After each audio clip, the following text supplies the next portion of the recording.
அஸ்ஸலாமு அலைக்கும். Welcome back to our channel Farhana designer. I hope all are fine. இந்த வீடியோவில் நான் ரீசெண்டாக ஒரு கிளைண்ட்டுக்கு கஸ்டமைஸ் பண்ண 4 ப்ளவுசஸ்க்கான ப்ரைஸ் டீட்டெயில்ஸ் எல்லாமே ஷேர் பண்ணியிருக்கேன். வீடியோவை ஸ்கிப் பண்ணாமல் பாருங்கள், கண்டிப்பாக இன்ட்ரெஸ்டிங் அண்ட் யூஸ்ஃபுல்லாக இருக்கும். அண்ட் ப்ரைஸ் டீட்டெயில்ஸ் மட்டும் இல்லாமல் நிறைய பேர் கேட்ட கொஸ்டின்ஸ்க்குமே நான் இந்த வீடியோவில் முடிஞ்ச அளவுக்கு ஆன்சர் பண்ணியிருக்கேன். அண்ட் நீங்கள் நம்ம சேனலை ஃபர்ஸ்ட் டைம் பார்க்குறீங்கன்னா இப்போவே சப்ஸ்கிரைப் பண்ணிவிட்டு பக்கத்தில் உள்ள பெல் ஐக்கானையும் கிளிக் பண்ணிக்கோங்க. அப்போ தான் நான் போடுற எல்லா வீடியோஸோட நோட்டிஃபிகேஷனும் உங்களுக்கு வரும். பிகினர்ஸ் நிறைய பேர் நான் யூஸ் பண்ணுற பேக்கிங் கவரோட லிங்க் கேட்டிருந்தீங்க. ஆக்சுவலாக இது நான் ஆன்லைன்லலாம் பர்ச்சேஸ் பண்ணல, ஆஃப்லைன் ஷாப்பில் தான் பர்ச்சேஸ் பண்ணேன். மேபி இது ஆன்லைனில் அவைலபிளாக இருக்கா அப்படின்றத நான் செக் பண்ணி பார்த்துட்டு வியூ ப்ராடக்ட்டில் நான் உங்களுக்கு டேக் பண்ணுறேன். நான் யூஸ் பண்ணுற சேம் சைஸ் இருந்துச்சுன்னா நான் வியூ ப்ராடக்ட்டில் டேக் பண்ணுறேன். அதை கிளிக் பண்ணி நீங்கள் பர்ச்சேஸ் பண்ணிக்கோங்க. அண்ட் பேக்கிங் பண்ணும்போது எப்போவுமே நம்ம சேனலோட லோகோ ஸ்டிக்கருமே சேர்த்து தான் நான் பேக்கிங் பண்ணுவேன். இப்போ ப்ளவுசஸ்க்கான ப்ரைஸ் டீட்டெயில்ஸ் நான் உங்களுக்கு ஷேர் பண்ணுறேன். இந்த ப்ளவுஸ் பார்த்தீங்கன்னா சிம்பிளான ஆரி ஒர்க் தான் பண்ணி கேட்டிருந்தாங்க. பட் பேக்கில் பேட்டர்ன் நெக் போட்டு கஸ்டமைஸ் பண்ணியிருக்கேன். இந்த ஒர்க்கில் drop bead, 3mm bead, sugar bead, sequins, kundan stones இந்த மெட்டீரியல்லாம் நான் யூஸ் பண்ணியிருக்கேன். சிம்பிளான ஆரி ஒர்க்காக இருந்தாலும் பார்க்க யூனிக்காக இருக்கணும், டிஃப்ரெண்ட்டாக இருக்கணும் அப்படின்னா நீங்கள் பேக்கில் நார்மல் யூ ஷேப் நெக் போகிறத விட இந்த மாதிரி பேட்டர்ன் நெக்காக போட்டிங்கன்னா லுக் எல்லாமே ரொம்பவே அழகாக இருக்கும். அண்ட் பேட்டர்ன் நெக்கில் நான் ஆரி ஒர்க் பண்ணிவிட்டு பேலன்ஸ் ஒரு பிளெயின் போர்ஷனில் நிறைய புட்டாஸ் நான் ஆட் பண்ணியிருக்கேன். அண்ட் பேக்கில் வர சேம் ஆரி ஒர்க் தான் ஃப்ரண்ட் நெக், 2 ஸ்லீவ்ஸ் எல்லாத்துக்குமே வரும். அண்ட் ஃப்ரண்ட் நெக்கோட பேட்டர்னுமே கொஞ்சம் டிஃப்ரெண்ட்டாக தான் கிளைண்ட் கேட்டிருந்தாங்க.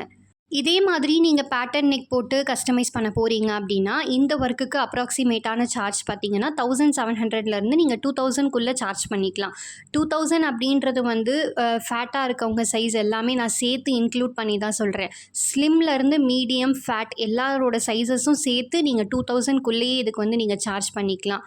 அடுத்து செகண்ட் ப்ளவுஸ் இது ரொம்ப ஒரு சிம்பிளான ஆரி ஒர்க், பட் பார்க்க அழகாக இருக்கும். இதில் எந்த ஒரு பேட்டர்ன் நெக்குமே போடலை, நார்மல் யூ ஷேப் நெக் தான் கேட்டிருந்தாங்க. அண்ட் யூ ஷேப் நெக்குமே ரொம்ப டீப்பாகவே இல்லாமல் மேலே நல்லா ஏற்றின மாதிரி தான் மெஷர்மெண்ட் ப்ளவுஸில் இருந்துச்சு. அண்ட் ஃப்ரண்ட் நெக்குமே நார்மலாக யூ ஷேப் தான் கேட்டிருந்தாங்க. 2 ஸ்லீவ்ஸுமே ஷார்ட் ஸ்லீவ் அப்படின்றதுனால ஒரே ஃப்ரேமில் ஒர்க் கம்ப்ளீட் பண்ணுற மாதிரி ஆப்போசிட்டாக நான் ஒர்க் பண்ணியிருக்கேன். இந்த டிசைனுக்கு 1200லேருந்து 1400க்குள்ளே சார்ஜ் பண்ணிக்கலாம். ஷார்ட் ஸ்லீவ், எல்போ ஸ்லீவ் ரெண்டுத்துக்குமே நீங்கள் 1400க்குள்ளேயே சார்ஜ் பண்ணிக்கலாம்.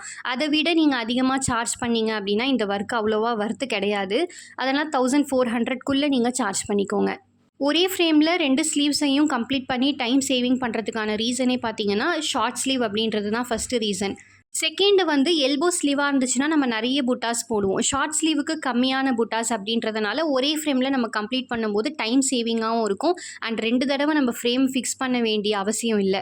தேர்டு ப்ளவுஸ் டிசைன் நம்ம பேஜோட மோஸ்ட் ட்ரெண்டிங்கான ஒரு ப்ளவுஸ் டிசைன் தான். இந்த ப்ளவுஸோட பேக் நெக்கை மட்டும் நான் சேஞ்ச் பண்ணி ஆரி ஒர்க் பண்ணியிருக்கேன். ஆக்சுவலாக இந்த டிசைனுக்கு ஸ்லீவில் எப்படி அந்த லைன் பேட்டர்ன் வருதோ அதே மாதிரி தான் பேக் நெக், ஃப்ரண்ட் நெக்குக்கு எல்லாமே வரும். பட் கிளைண்ட் பேக் நெக்கோட டிசைன் மட்டும் சேஞ்ச் பண்ணதுனால அதை மட்டும் நான் சேஞ்ச் பண்ணி ஒர்க் பண்ணியிருக்கேன். இந்த ப்ளவுஸோட பேக் நெக் அண்ட் ஃப்ரண்ட் நெக்கில் sugar bead, 4mm bead, square ஷேப்பில் இருக்க குந்தன் ஸ்டோன் இந்த 3 மெட்டீரியலை யூஸ் பண்ணி தான் கம்ப்ளீட் பண்ணியிருக்கேன். அண்ட் ஸ்லீவில் யூஸ்வலாக நம்ம யூஸ் பண்ணுற kundan stone, cut bead, 3mm bead இதெல்லாம் ஆட் பண்ணியிருக்கேன். இந்த ஸ்லீவ் டிசைன் எப்படி கரெக்டான மெஷர்மெண்ட்டில் மார்க்கிங் பண்ணணும் அண்ட் எப்படி கஸ்டமைஸ் பண்ணுறதுன்னு ஃபுல் டியூட்டோரியல் ஏற்கனவே லாங் வீடியோவில் நான் அப்லோட் பண்ணிட்டேன். இந்த வீடியோ டிஸ்கிரிப்ஷனில் ட்ரெண்டிங் ப்ளவுஸ் டிசைன்னு டைட்டில் கொடுத்து அது பக்கத்தில் லிங்க் கொடுக்குறேன். கண்டிப்பாக நீங்கள் செக் பண்ணி பாருங்கள். கிளைண்ட் எக்ஸ்ட்ராவாக இதில் ஸ்லீவ் ஹேங்கிங்ஸ் கேட்டிருந்தாங்க. ஸோ நம்ம பேஜோட ட்ரெண்டிங்கான கிறிஸ்டல் ஹேங்கிங் பீட்ஸ் தான் நான் ஆட் பண்ணியிருக்கேன். இந்த ப்ளவுஸ்க்கு அப்ராக்சிமேட்டாக 2700லேருந்து 3000 வரைக்குமே சார்ஜ் பண்ணிக்கலாம். பாடியோட சைஸ் ரொம்ப பெருசாக இருக்குது அப்படின்றப்ப நீங்கள் காஸ்ட்டை 100 or 200 இன்க்ரீஸ் பண்ணிக்கோங்க. ஃபோர்த்து ப்ளவுஸ் டிசைன் பார்க்கலாம். இந்த ஃபோர்த்து ப்ளவுஸ் டிசைன் பார்த்தீங்கன்னா பார்டரை கொஞ்சம் ஹைலைட் பண்ணுற மாதிரி நான் ஒர்க் பண்ணியிருக்கேன். அண்ட் இந்த மாதிரி ஃபேப்ரிக்லாம் இருக்குன்றப்போ நீங்கள் ஹெவியான ஒர்க் பண்ணிங்கனாலுமே இந்த ஃபேப்ரிக்கில் எடுத்து காட்டாது. பிகாஸ் ரொம்பவே ஷைனிங்காக இருக்குது. ஸோ ஆரி ஒர்க் பண்ணும்போது அதில் நம்ம ஆரி ஒர்க் பண்ணியிருக்கோம் அப்படின்றதே தெரியாது. இந்த வீடியோவில் கூட நான் கிட்ட காட்டினேன் அப்படின்னா தான் அந்த ஸ்லீவில், நெக்லெல்லாம் ஆரி ஒர்க் பண்ணியிருக்கேன் அப்படின்றதே தெரியும். உங்களோட சாரீ இந்த மாதிரி ஷைனிங்கான ஃபேப்ரிக்கில் இருக்குன்னா நீங்கள் சில்க் காட்டனாக பர்ச்சேஸ் பண்ணி ஆரி ஒர்க் பண்ணுங்கள். பண்ணுற ஆரி ஒர்க் ரொம்பவே அழகாக ஹைலைட்டிங்காக தெரியும். இந்த ப்ளவுஸ்லையுமே கிளைண்ட் ஸ்லீவுக்கு ஹேங்கிங்ஸ் கேட்டிருந்தாங்க. அதனால் இதுக்குமே கிறிஸ்டல் ஹேங்கிங்ஸ் தான் நான் யூஸ் பண்ணியிருக்கேன். பேக் நெக் அண்ட் ஃப்ரண்ட் நெக்கில் ஒரே மாதிரி டிசைன் வரும். ஸ்லீவில் ஆட் பண்ணியிருக்க டிசைன் மட்டும் கொஞ்சம் எக்ஸ்ட்ராவாக லென்த்தியாக இருக்க மாதிரி இருக்கும். நீங்களும் இதே மாதிரி சேமாக ஸ்லீவுக்கு கீழ் பார்டர்லையும் மேல் பார்டர்லையும் ஆரி ஒர்க் பண்ணிவிட்டு பேக் நெக்கில் நான் பண்ணியிருக்க மாதிரி சேமாக பண்ண போகிறீங்க அப்படின்னா இந்த ப்ளவுஸ் டிசைனுக்கு நீங்கள் 2300க்குள்ளே சார்ஜ் பண்ணிக்கலாம். 2300 அப்படின்றது ஹேங்கிங் காஸ்ட் எல்லாமே இன்க்ளூட் பண்ணி நான் சொல்கிறேன். மேபி உங்களுக்கு ஸ்லீவில் வந்து 2 பார்டரில் ஒர்க் வேணாம், ஸ்லீவுக்கு கீழே மட்டும் பார்டர் ஒர்க் பண்ணிவிட்டு மேலே நிறைய புட்டாஸ் மட்டும் போடணும் அப்படின்னா 1700 1800க்குள்ளே நம்ம சார்ஜ் பண்ணிக்கலாம். இது வரைக்கும் நான் ப்ரைஸ் சொன்ன 4 ப்ளவுஸஸுமே ஒரே கிளைண்ட்டோடது. அடுத்து இப்போ இந்த 2 ப்ளவுஸஸுமே வந்து வேறு ஒரு கிளைண்ட்டோடது. ஆல்ரெடி இந்த dark navy blue and green ப்ளவுஸ்க்கான ப்ரைஸ் டீட்டெயில்ஸ் நான் ஷார்ட்ஸ் வீடியோவில் அப்லோட் பண்ணிட்டேன். கண்டிப்பாக செக் பண்ணி பாருங்கள். இப்போ நான் உங்ககிட்ட ஷோ பண்ண எல்லா ப்ளவுஸஸையுமே 1 by 1 ப்ராப்பராக நான் பேக்கிங் எல்லாமே பண்ணி முடிச்சிட்டேன் அப்படின்னா கொரியர் பண்ணணும். நம்ம பண்ணுற ஒர்க்கை எவ்வளோ பார்த்து பர்ஃபெக்டாக பண்ணுறோமோ அதே போல் பேக்கிங்லேயுமே அதோட அவுட்புட்டை நம்ம ப்ராப்பராக கொடுக்கணும்.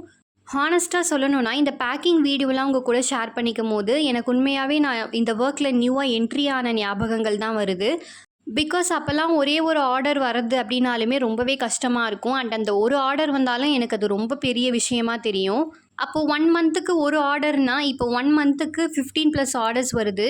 அந்த 15+ ஆர்டர்ஸ் அப்படின்றது நான் ப்ளவுஸ் ஒர்க் பண்ணி தரது. மற்றபடி டெய்லியுமே வந்து ஒரு 30 to 40 மெம்பர்ஸ் வந்து கேட்டுகிட்டே தான் இருப்பாங்க ஆரி ஒர்க் பண்ணணும் அப்படின்னு சொல்லிட்டு. பட் எனக்கு அந்த டேட்குள்ளே முடியுமா முடியாதா அப்படின்றத நான் அவங்கக்கிட்ட ஓப்பனாக சொல்லிவிடுவேன். பிகாஸ் நிறைய ஆர்டர்ஸ் வருது அப்படின்றதுனால எல்லா ப்ளவுஸஸையும் வாங்கிக்க முடியாது. டைமிங் நமக்கு கரெக்டாக இருக்கணும். அண்ட் ஒர்க்கர்ஸ் இல்லாமல் நான் மட்டும் தனியாக மேனேஜ் பண்ணுறதுனால நிறைய ஆர்டர்ஸ் வாங்கிட்டோம் அப்படின்னா கண்டிப்பாக திருப்பி கொடுக்குறது கஷ்டமாயிடும்னு சொல்லிட்டு என்னால் எவ்வளோ முடியுமோ அந்த அளவுக்கு மட்டும்தான் நான் ஆர்டர் வந்து அக்செப்ட் பண்ணிப்பேன். அண்ட் பிகினர்ஸ் நிறைய பேர் கேட்குறது என்னென்னா, உங்களுக்கு மட்டும் இவ்வளோ ஆர்டர்ஸ் வருது, நானும் இன்ஸ்டா பேஜ் வச்சுருக்கேன், ஆனால் என்னை நம்பி யாருமே தரமாட்டேங்கிறாங்க அப்படின்ட்டு நிறைய பிகினர்ஸ் வந்து எனக்கு டிஎம்மில் மெசேஜ் பண்ணுறாங்க. ஆக்சுவலாக ஆரி ஒர்க் அப்படின்றது இன்ஸ்டாகிராமில் ஒரு 10 பேஜஸ் தான் இருக்குது. ஆரி ஒர்க் அப்படின்னா அந்த 10 பேஜஸில் ஏதாவது ஒரு ஆளை வந்து சர்ச் பண்ணி கிளைண்ட் வந்து கொடுப்பாங்க. பட் இப்போ இன்ஸ்டாவில் 10 பேஜஸ் அப்படின்னு நம்ம சொல்ல முடியாது. 1000+ பேஜஸ் வந்து ஆரி ஒர்க்கில் இருக்குது. அப்படி இருக்கும்போது ஒவ்வொரு கிளைண்ட்டுக்குமே வந்து அந்த பேஜ் மேலே ட்ரஸ்ட் வரணும். ஃபாலோவர்ஸ்லாம் கம்மியாக இருந்து நம்மளோட ஒர்க் பர்ஃபெக்ஷனாக இருந்தாலுமே ஃபாலோவர்ஸ் அதிகமாக இருக்காங்களா, ஒர்க்கு வந்து பர்ஃபெக்ஷனாக இருக்கா, அதுக்கப்புறம் கிளைண்ட் வந்து நிறைய பேர் ரிவ்யூ கொடுத்துருக்காங்களா, இது எல்லாமே செக் பண்ணுவாங்க. என்னோட பேஜையும் நீங்கள் ஒரு எக்ஸாம்பிளுக்கு எடுத்துக்கோங்க. என்னோட இன்ஸ்டாகிராம் அக்கௌண்ட் வந்து 73,000 ஃபாலோவர்ஸ் மேலே இருக்காங்க. பட் எல்லாருமே 1000 ஃபாலோவர்ஸ் இருக்கும் போதுலேருந்து என்கிட்ட கொடுக்குறாங்களா அப்படின்னு கேட்டிங்கன்னா கண்டிப்பாக இல்லை. ஒரு 20,000 30,000 ஃபாலோவர்ஸ் எல்லாம் இன்க்ரீஸ் ஆனதுக்கப்புறம் தான் எனக்கு ப்ளவுஸ் ஆர்டர்ஸே அதிகமாக வர ஆரம்பிச்சிச்சு. ஸோ நீங்கள் இன்ஸ்டா பேஜை மட்டும் க்ரியேட் பண்ணால் போதாது. ஏதாவது ஒரு ஒர்க், அதாவது உங்களோட செல்ஃப் ஒர்க்கே நீங்கள் வீடியோஸாக எடுத்து அப்லோட் பண்ணிகிட்டே இருங்க. அண்ட் அப்லோட் பண்ணுற வீடியோ வந்து நல்ல குவாலிட்டியாக இருக்க மாதிரி அப்லோட் பண்ணுங்கள். பேக்ரவுண்டில் நீங்கள் சாங்ஸ் எல்லாம் போடுறத விட வாய்ஸ் ஓவர் பண்ணி நீங்கள் ஏதாவது ஒரு டிப்ஸ், ஏதாவது கண்டென்ட்டாக நீங்கள் நல்லா போட்டிங்கனாலே உங்களுக்கு ஆட்டோமேட்டிக்காக ஏதோ ஒரு வீடியோவில் ரீச் கிடச்சிட்டாலே ஃபாலோவர்ஸ் வந்து இன்க்ரீஸ் ஆகிடுவாங்க. அண்ட் சில பேருக்கு இன்னொரு டவுட்டுமே இருக்கும், வீடியோ ஷேர் பண்ணாலுமே ஆர்டர்ஸ் வந்தால் தானே சிஸ்டர் அதை நான் வீடியோவாக எடுத்து அதுக்கப்புறம் அப்லோட் பண்ண முடியும் அப்படின்ற ஒரு செல்ஃப் டவுட்டுமே உங்களுக்குள்ளே வரலாம். என்னோட ஆரம்ப வீடியோ எல்லாமே வந்து என்னோட அவுட்ஃபிட்டில், வேஸ்ட்டாக இருக்க அவுட்ஃபிட்டில் அண்ட் ஸ்டிச் பண்ண போகிற அவுட்ஃபிட்டில் அப்படியே ஆரி ஒர்க் பண்ணி தான் நான் ஸ்டார்டிங்கில் வீடியோஸே போட ஆரம்பித்தேன். அப்போவுமே எனக்கு இமீடியட்டாக ரீச்லாம் கிடைக்கல. 300 வியூஸ் 500 வியூஸ் அப்படி தான் வந்துச்சு. அதுக்கப்புறமா ஆரி ஒர்க் பண்ணி போடுறதுக்கு எனக்கு எந்த ஃபேப்ரிக்குமே இல்லை, எந்த ஒரு ஐடியாவுமே இல்லை. டேசல்ஸ் எல்லாம் சரி டிஃப்ரெண்ட்டாக ஸ்டிச் பண்ணி போடலாம் அப்படின்னு சொல்லிட்டு மினி ஸ்டிச்சிங் டியூட்டோரியல் மாதிரி டேசல்ஸ் மட்டும் இன்ஸ்டாகிராமில் வந்து நான் ரீல்ஸாக அப்லோட் பண்ணேன். ஒரு 20 டேசல்ஸ் வீடியோ நான் அப்லோட் பண்ணேன் அப்படின்னா அதில் ஏதாவது ஒரு டேசல் வீடியோ தான் 2000 வியூஸ் 3000 வியூஸ் அந்த மாதிரி போகும். அப்போவுமே நான் எந்த ஒரு வாய்ஸ் ஓவருமே பண்ணலை, பேக்ரவுண்டில் சாங்ஸ் மட்டும்தான் ஆட் பண்ணேன். அண்ட் எந்த ஒரு எடிட்டிங்குமே ஓவராலாம் பண்ணவே இல்லை. எடிட்டிங்கே எனக்கு தெரியாது.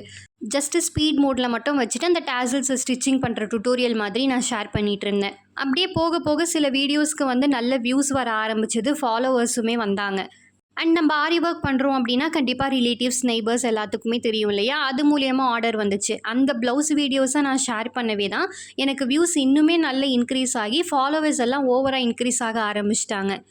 தென் அதுக்கப்புறம் கண்டென்ட்டை நம்ம கண்டிப்பாக கிளியராக கொடுக்கணும் அப்படின்னு சொல்லிட்டு நான் பேக்ரவுண்டில் அப்போவுமே சாங்ஸ் தான் போட்டு வீடியோ போட்டிருந்தேன். பிகாஸ் வாய்ஸ் ஓவர் பண்ண தெரியாது, ரீல்ஸ் எப்படி ப்ராப்பராக அப்லோட் பண்ணணும், எப்படி ஹேஷ்டேக்ஸ் போடணும் எதுவுமே தெரியாது. 0% நாலேஜ் எனக்கு இந்த சோஷியல் மீடியாவில். அப்படி இருந்துமே யூடியூப் சேனல் ஸ்டார்ட் பண்ணலான்னு சொல்லி யூடியூப் சேனலை ஸ்டார்ட் பண்ணி அதில் நான் 1-2 வாய்ஸ் ஓவர் வீடியோ போடும்போது தான் எனக்குள்ளேயே ஒரு கான்ஃபிடென்ட் வந்துச்சு. அதுக்கப்புறமா யூடியூப் ஷார்ட்ஸில் போடுற வீடியோவை டவுன்லோட் பண்ணிவிட்டு இன்ஸ்டாலையுமே நான் போட ஆரம்பித்தேன். வாய்ஸ் ஓவர் பண்ணி டிப்ஸ் எல்லாம் ஷேர் பண்ணதுனால பிகினர்ஸ்க்கு என்னோட பேஜில் ஒரு ட்ரஸ்ட்டு வர ஆரம்பிச்சுது.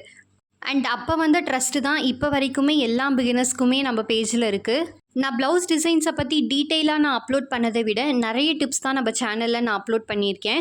இந்த வீடியோவை நியூ பிகினர்ஸ் யாராவது பார்க்குறீங்கன்னா நீங்கள் பிளேலிஸ்ட்டுக்குள்ளே போய் செக் அவுட் பண்ணி பாருங்கள்.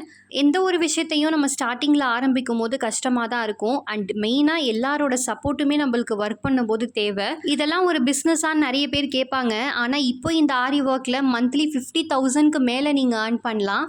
அதுக்கு நம்மளோட ஹார்ட் ஒர்க் ரொம்பவே முக்கியம்.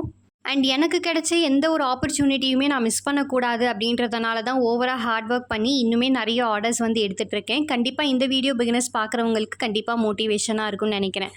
தேங்க்ஸ் ஃபார் வாட்சிங். See you all in next video and don't forget to like, share and subscribe.